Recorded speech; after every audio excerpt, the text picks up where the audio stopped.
Welcome back to BCN news.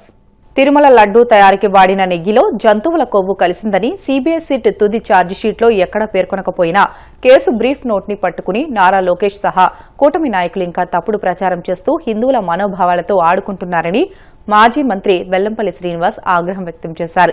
SIT ఛార్జిషీట్లో పొందుపరిచిన lab రిపోర్టులు కూడా జంతువుల కొవ్వు కలిసిందని చెప్పడానికి ఆధారాలే లేవని స్పష్టం చేసిన తిరుమల లడ్డూని అడ్డం పెట్టుకుని జగన్ వ్యక్తిత్వాన్ని హననం చేసే కుట్రలు చేస్తున్నారని మండిపడ్డారు. గీతం యూనివర్సిటీకి అప్పనంగా 5,000 కోట్ల విలువైన 55 ఎకరాలు కట్టబెట్టడంపై ప్రజల్లో వస్తున్న వ్యతిరేకత నుంచి డైవర్ట్ చేసే కుట్రలో భాగంగానే సిట్ ఛార్జిషీట్ ను వక్రీకరిస్తున్నారని ఆయన ఆరోపించారు. ఏ విధంగా పెట్టాలి, ఎందుకంటే అతను గెలిచినా గానీ ఇన్ని ఓట్లు సీట్లు వచ్చినా గానీ జగన్మోహన్ రెడ్డి గారికి 40% ఓటు బ్యాంక్ ఉంది.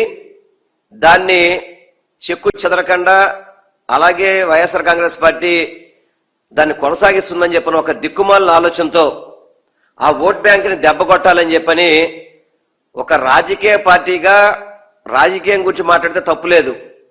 ఒక రాజకీయ పార్టీగా ఇంకొక రాజకీయ పార్టీ మీద పోటీ పడటం తప్పులేదు.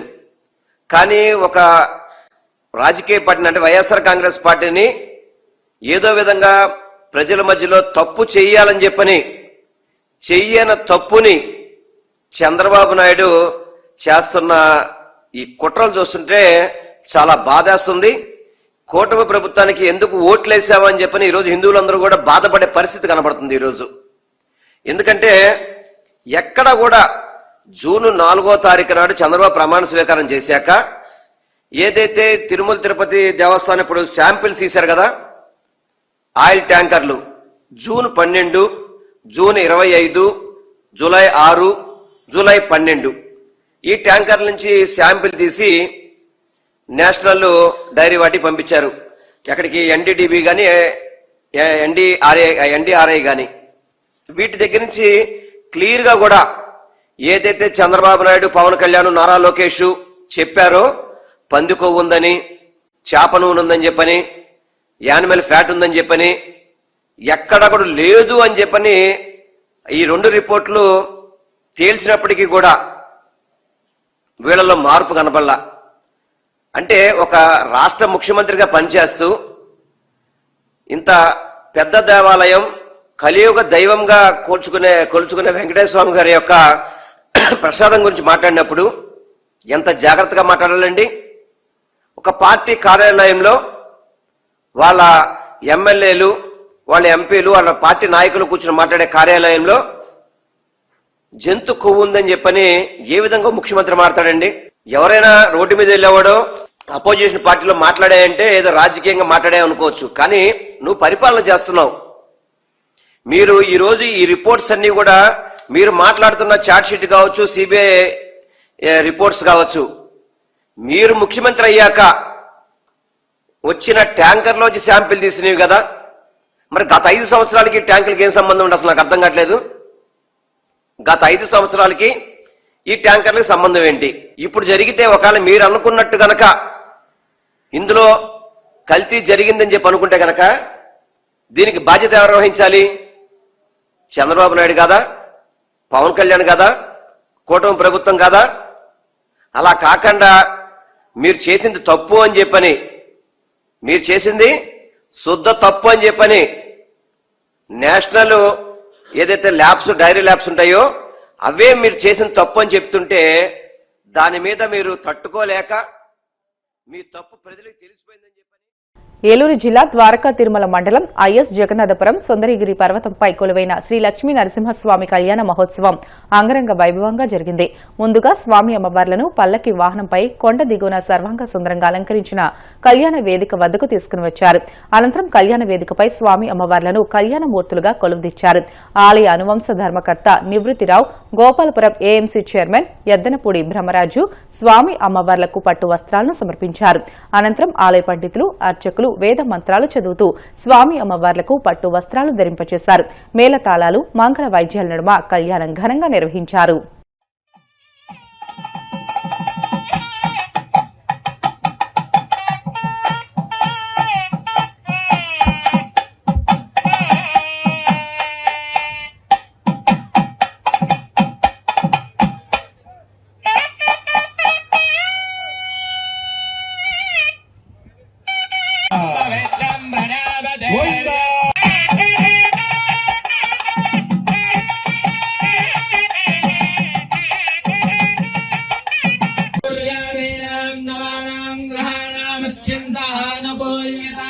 సకల శుభాలు కలిగించి ఆయుష్ను ఆరోగ్యాన్ని సకల మృత్యు భయాన్ని తొలగించి భక్తులందరూ కూడా మండపంలో నుంచున్న వారు కూర్చోవాలండి. స్వామివారి కళ్యాణాన్ని వీక్షించవలసిందిగా తెలియజేస్తున్నాము. కనకవల్లి సమేత శ్రీ లక్ష్మీ నృసింహస్వామి వారి యొక్క కళ్యాణోత్సవం జరుగుతున్నది.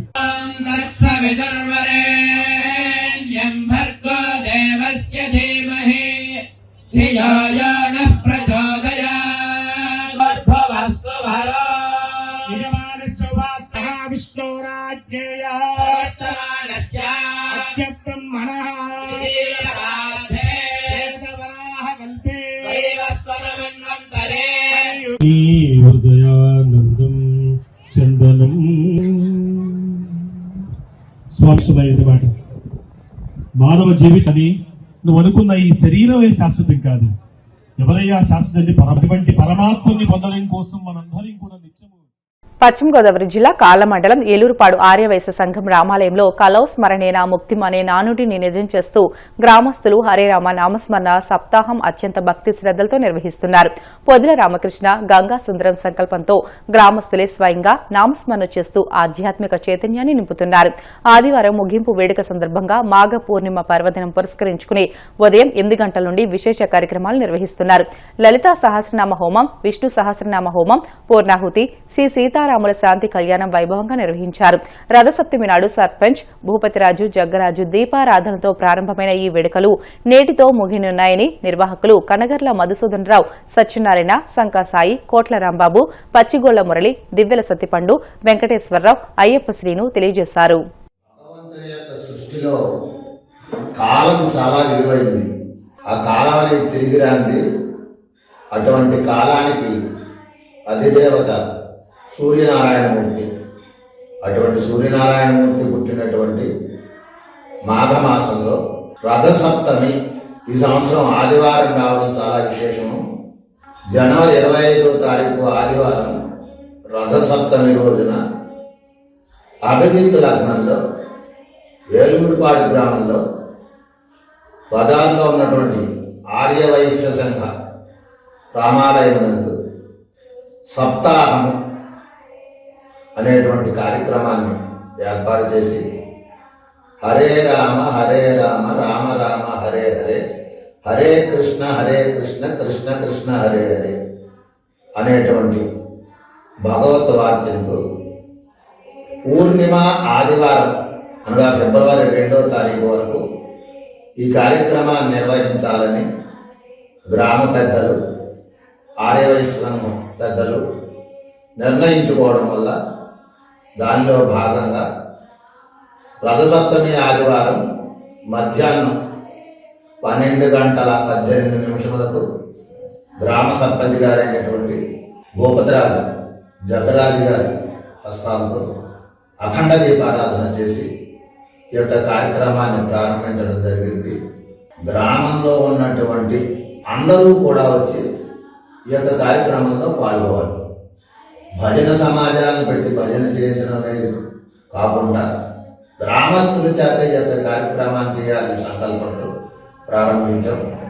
అయితే కార్యక్రమంలో బజార్లో ఉన్నటువంటి కమలనాథ భక్త సమాజం వారు, చక్రధారి భక్త సమాజం వారు, ఆ యొక్క గ్రామంలో ఉన్నటువంటి పోలేరమ్మ భక్త సమాజం వారు, కోట రామాలయం భక్త సమాజం వారు, పాండురంగస్వామి భక్త సమాజం వారు, కొంతలోపశ్రమ భక్త సమాజం వారు, గరువు భక్త సమాజం వారు, వీరందరూ కూడా వారి కేటాయించిన సమయాల్లో ఎటువంటి ఆలస్యము చేయకుండా ఆ టయానికి వచ్చి హరే రామనామస్మరణ సప్తాహంలో పాల్గొనడం చాలా సంతోషదాయకం.